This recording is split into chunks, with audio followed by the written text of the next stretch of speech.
2011 की जनगणना में अलीराजपुर जिला देश में सबसे निरक्षर जिले के रूप में सामने आया था। तब सरकार ने दावा किया था कि वो 2021 की जनगणना तक ऐसे इस तरीके का शैक्षणिक वातावरण बना देगी कि 2021 में देश के निरक्षर जिलों की सूची से अलीराजपुर बाहर हो जाएगा। लेकिन 2017 में एक सर्वे भारत सरकार की ओर से होता है, जिसकी रिपोर्ट 2020 में आती है और कहा जाता है कि अलीराजपुर अभी भी देश में शिक्षा के क्षेत्र में सबसे फिसड्डी जिला है। उसके बाद प्रधानमंत्री नरेंद्र मोदी जिले को आकांक्षी योजना में शामिल करते हैं, यानी कि यहाँ के अधिकारी तंत्र ने बीते 10 सालों में कुछ नहीं किया है। 257 से ज़्यादा स्कूल इस जिले की शिक्षक विहीन हैं। अब इन स्कूलों को अतिथि शिक्षकों के जरिए चलाया जा रहा है। सरकार का दावा है, अधिकारियों का दावा है कि अतिथि शिक्षकों के जरिए हम शिक्षा का संचालन कर रहे हैं।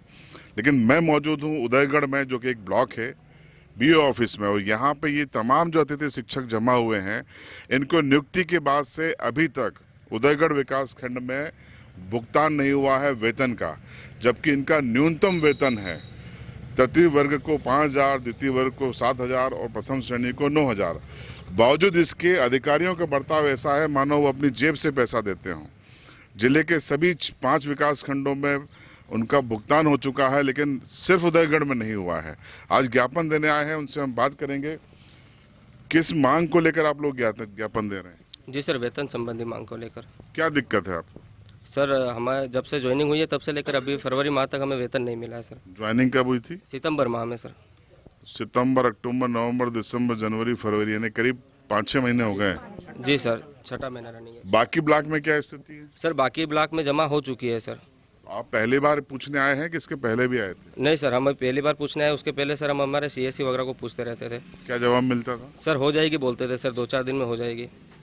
क्या परेशानी आती है, नहीं मिलता है वेतन तो? सर आर्थिक स्थिति से, क्योंकि हमारे गरीबी होने की वजह से बाल बच्चों को कहीं भी, अभी जैसे भगोरे आ रहा है, भगोरे में पैसा चाहिए देखने के लिए मेले आ करके, तो हम नहीं दे पाते सर। अगर सही टाइम पे वेतन मिल जाए तो हम बच्चों को भी खुश रखें, क्योंकि मेन त्योहार वही है सर। ठीक है, महिला अतिथि शिक्षक भी हैं, क्या दिक्कत आती है आप लोग? सर यही है कि वेतन मिल नहीं रहा सर। भले एक महीने 2 महीने में भी जमा कर दे तो अच्छी बात है सर, कम से कम हमको राहत तो मिल जाए। कुछ और लोगों से बात करेंगे। कितने अतिथि शिक्षक हैं जो यहाँ पर इससे वंचित हैं वेतन से? सभी सर, यहाँ जितने भी आए हैं सभी लोग वंचित हैं सर। कुल कितने होंगे अंदाज? मिनिमम 50 लोग तो है सर अभी यहाँ पर मौजूद हम लोग जी। देखिए, 150 से 200 अतिथि शिक्षक इसी विकास खंड में हैं और 5 से 6 महीने से वेतन को तरस रहे हैं। और वेतन भी वो जो सरकार न्यूनतम देती है। नियमित करने का वादा न जाने कहाँ गया, और जो वेतन देना था न्यूनतम, उसको देने में भी इतनी आनाकानी है इस विकास खंड में कि ये 5 महीने से तरस रहे हैं। 6ठा महीना भी लग गया है। यहाँ ज्ञापन देने आए थे तो बीओ साहब नदारद है, कुछ कहना है आपको? में ऐसा होता है सर, बाकी जगह तो नहीं होता। बीओ साहब नदारद है, अकाउंटेंट साहब भी यहाँ पर गायब हैं। तो यहाँ पे साहब के पास जाते तभी हमको वेतन मिलता हर साल सर, हर सत्र। इसी साल नहीं सर। जन सुनवाई के बिना कहीं काम नहीं होता सर हमारा उदयगढ़ ब्लॉक के अलावा। ये बड़ा आरोप है कि जन सुनवाई में जाना पड़ता है वेतन के लिए, तब जाकर इनका वेतन निकलता है। तो ये बीओ ऑफिस यहाँ किस लिए, इसको उठा के फेंक देने की ज़रूरत है। इनका ये बेसिक काम है कि ये बिल बनाए या इनको समय पर वेतन दें।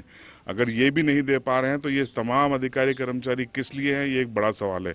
यहाँ अकाउंटेंट संतुष्ट नहीं मिली है, कल हम सर अलीराजपुर जाएंगे जन सुनवाई में जी। आज भी यहाँ पर हम आए थे, लेकिन हमें संतुष्ट जवाब नहीं मिला और बीओ साहब भी नहीं मिले हैं, इसलिए हम सब कल जन सुनवाई में जाएंगे सर। अकाउंटेंट साहब भी नहीं है यहाँ पे? नहीं सर, अकाउंटेंट साहब भी नहीं है। देखिए, दूसरे यहाँ पर कर्मचारी, उनसे हम बात करेंगे। आप आगे आओ। एक और आपके साथी कहाँ गए?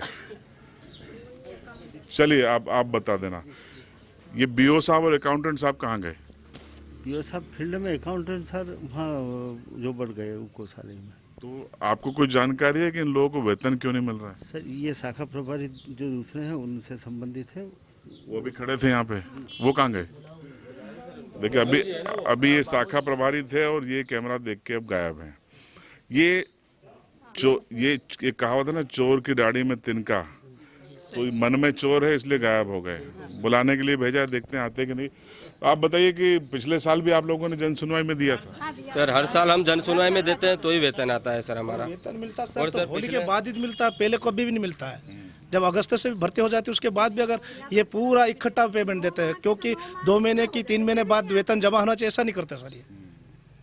देखिए रेगुलर कर्मचारियों को तो हर महीने मिल जाता है, रेगुलर कर्मचारी तो ये आप लोगों को लगता है भेदभाव हो रहा है? हो रहा सर हमारे साथ बहुत बड़ा भेदभाव। घर बार कैसा चलाना सर, कोई कोई इतने गरीब परिवार है कि उनके कैसी परिस्थिति चलाना, आज उनको किराना और ये घर में मिल नहीं रहा बेचारे। स्कूल जाने में भी तो रविवार को ऐसे मजदूरी किसी क्या करके न कोई 100-200 रुपये आते उनसे घर बार चला रहे, तो देना चाहिए। में भी सर सबने मजदूरी करके पूरे मध्य प्रदेश में कितने अतिथि शिक्षक होंगे? सर नहीं, हाँ पूरे मध्य प्रदेश में बहुत पूरे मध्य प्रदेश में सर 4-5 लाख होंगे लगभग।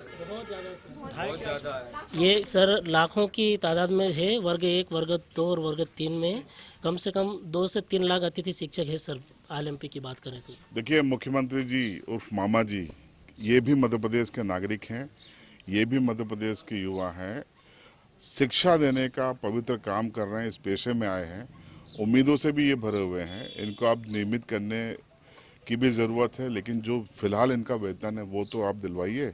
और ये कैसे निगरानी होती है जो मुख्यमंत्री हर महीने वीसी के जरिए करते हैं? कभी पूछा कि अतिथि शिक्षकों को नियमित वेतन मिल रहा है या नहीं? अगर मुख्यमंत्री हर वीसी में पूछने लगे तो ये समस्याएं नहीं आएंगी जो इनको हर बार फेस करनी पड़ती है। नहीं है बाबूजी? कितनी दूर जाना भी पड़ता, जाने आने का भी जी देखिए वो कैमरे पे नहीं आ रहे हैं, शाखा के जो प्रभारी हैं उन्होंने जवाब भिजवाया है कि साहब बताएंगे। ताला क्यों बंद किया? ये ताला उन्हीं का है। तो ये हालत है, जिम्मेदार पल्ला झाड़ रहे हैं, अधिकारी भाग रहे हैं, तो इस कार्यालय को बंद करने की जरूरत है। अगर यहाँ के अधिकारी कर्मचारी इतने निकम्मे हैं तो आपकी राय कमेंट बॉक्स में जरूर बताएं और हम इनकी मांगों के समर्थन में अधिकारियों से बात करेंगे।